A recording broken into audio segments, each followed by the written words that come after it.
अक्सर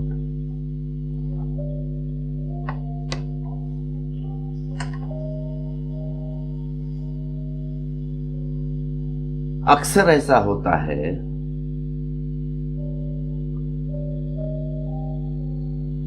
दुख जो है जगा देता है और सुख जो है सुला देता है। इसीलिए सुख से सावधान रहना कभी भी।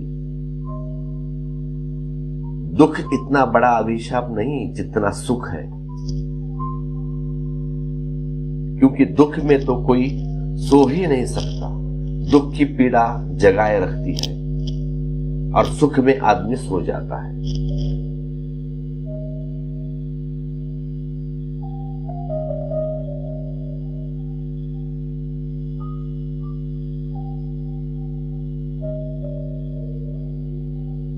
जो मुर्गी थी तब ककुसुंद बुद्ध का सत्संग उसको रस लग गया उसका।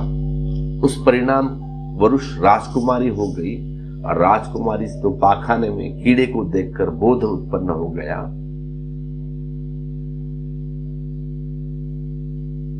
और फिर स्वर्ग में पहुंची।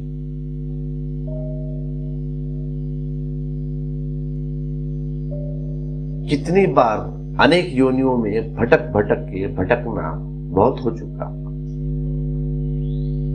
कंप गई होगी।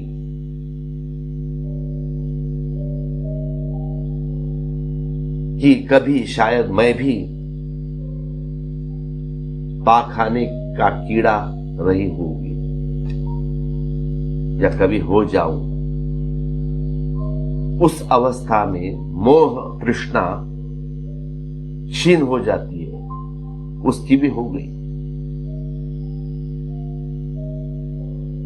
भव तृष्णा क्षीण हो गई। जीवन को पकड़ने का जो भाव था वह एकदम शिथिल हो गया और उस ध्यान के कारण वह देवलोक में उत्पन्न हुई। लेकिन बुद्ध ने कहा, आनंद समझना ये बात, देवलोक के सुख में वह मूर्छित हो गई और अब ध्यान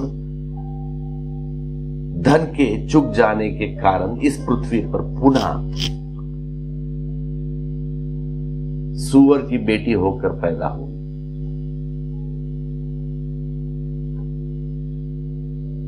पूरा चक्कर काट के वहीं वापस। आवागमन के इस चक्कर को देखकर मैं ठिठका। बुद्ध ने कहा, मैं सोच में पड़ा और फिर इसलिए मुस्कुराया कि कैसी ये मूर्खता, कैसी ये मूर्खता। जागते जागते फिर सो गई, उठते उठते फिर गिर गई। देवलोक से भी आदमी गिर जाता है, क्योंकि सबका पुण्य एक दिन चूक जाता है।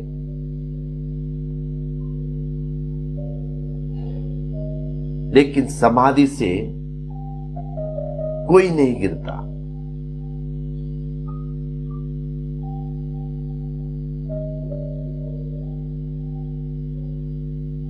ध्यान से गिरी जाता है। ध्यान और समाधि में फर्क है। ध्यान यात्रा है, तुम चाहे तो बीच से लौट कर आ सकते हो, लेकिन समाधि एक मंजिल है, आखिरी। एक बार पहुंच गए तो फिर वापस लौटना नहीं होगा, क्योंकि समाधि में तुम खो जाओगे।